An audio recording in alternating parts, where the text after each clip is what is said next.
Have you ever wondered why you can remember the past but not the future? Why does time always seem to move forward, never backward? This one-way street is what scientists call the arrow of time. We see it everywhere. A glass shatters into 1,000 pieces, but we never see those pieces fly back together to form a glass. An egg scrambles, but it can't unscramble itself. This isn't just a rule of thumb. It's one of the deepest and most perplexing mysteries in all of physics.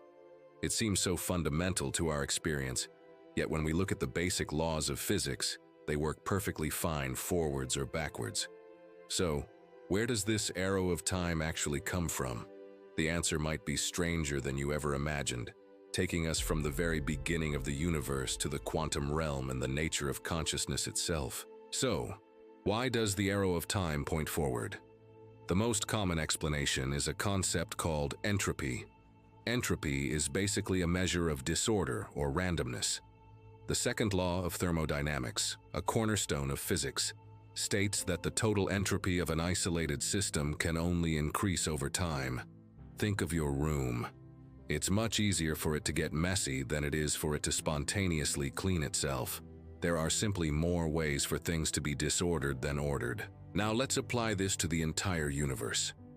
The prevailing theory is that our universe began at the Big Bang, approximately 13.8 billion years ago.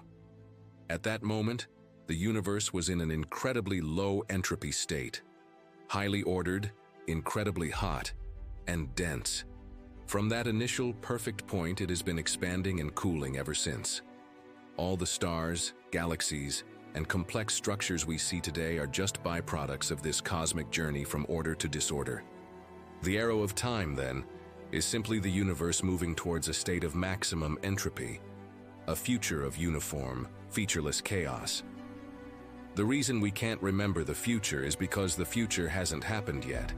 It's the state of higher entropy that the universe is evolving into. But this idea of entropy raises a bizarre and unsettling possibility: the Boltzmann brain. This is a thought experiment proposed by the physicist Ludwig Boltzmann. He argued that if the universe exists for a truly immense, perhaps infinite amount of time, then eventually, due to random quantum fluctuations, things could spontaneously assemble themselves out of the chaos. It's statistically unlikely, but not impossible. Over trillions upon trillions of years, random particles in a high-entropy void could momentarily collide and arrange themselves into a simple structure, like a rock. Wait even longer, and they could form something far more complex. Something like a fully formed conscious human brain, complete with memories of a life it never lived. This is the Boltzmann brain. The unsettling part is this: it's statistically far more likely for a single conscious brain to pop into existence out of chaos than it is for an entire low-entropy universe like ours to be born. So, how can you be sure you aren't one? How can you prove that your memories of your childhood, your family, your entire life, aren't just false memories that were spontaneously generated along with your consciousness a moment ago? It's a chilling thought that challenges our very perception of reality and our place in the cosmos. What if our entire understanding of time's flow is just an illusion? This is the core idea behind a concept known as the block universe, which grows out of Einstein's theory of relativity. According to this model, the past, present, and future all exist simultaneously. Imagine a loaf of bread. Each slice of the loaf is a different moment in time. We, in our consciousness, only experience one slice at a time, moving through the loaf slice by slice, which gives us the sensation of time passing. But in reality, the entire loaf, all of time, is already there. The dinosaurs, the construction of the pyramids, your birth, this very moment, and even your death, all exist equally and eternally in a four-dimensional space-time block. In this view, the arrow of time isn't a fundamental property of the universe, but a product of human perception. There's no special now. The future is no more open than the past is changeable. It's all just there. This idea completely reframes our understanding of free will and destiny. If the future is already written, are our choices truly our own? It suggests that the universe isn't a story being written, but a book that's already finished, and we're just turning the pages. But the weirdness doesn't stop there. When we dive into the world of the very small, into quantum mechanics, our classical notions of time and reality completely break down.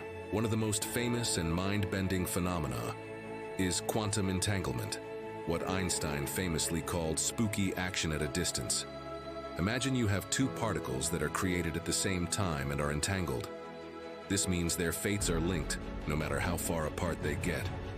If you measure a property of one particle, say its spin, you instantly know the spin of the other particle, even if it's on the other side of the galaxy. The information seems to travel faster than the speed of light, which should be impossible according to Einstein's relativity. How does one particle know what happened to the other instantaneously? This connection appears to operate outside of space-time as we know it. It suggests a deeper layer of reality, where distance and perhaps even time don't exist in the way we perceive them. Some physicists speculate that entanglement reveals that the universe is fundamentally non-local, meaning everything is connected in a way we don't fully understand. Could this quantum weirdness be the key to unlocking the true nature of time itself? So, where does this leave us? We started with a simple question: why does time move forward? We've journeyed through the expanding universe, the chilling idea of a Boltzmann brain, the static block universe of Einstein, and the spooky connections of the quantum world. Each theory offers a piece of the puzzle, yet none provides a complete picture. Perhaps the arrow of time isn't just about physics and entropy. Perhaps it's deeply connected to us, the observers. It's our consciousness, our ability to form memories and perceive a sequence of events that creates the flow of time.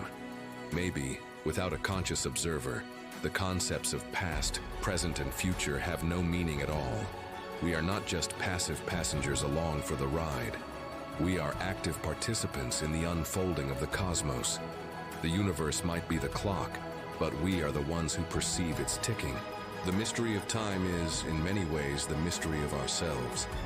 And as we continue to gaze out at the stars, we're not just looking at the history of the universe. We're looking for the answer to what it means to exist, right here, right now. Thanks for watching. If you enjoyed this journey into the mysteries of time, don't forget to like, subscribe,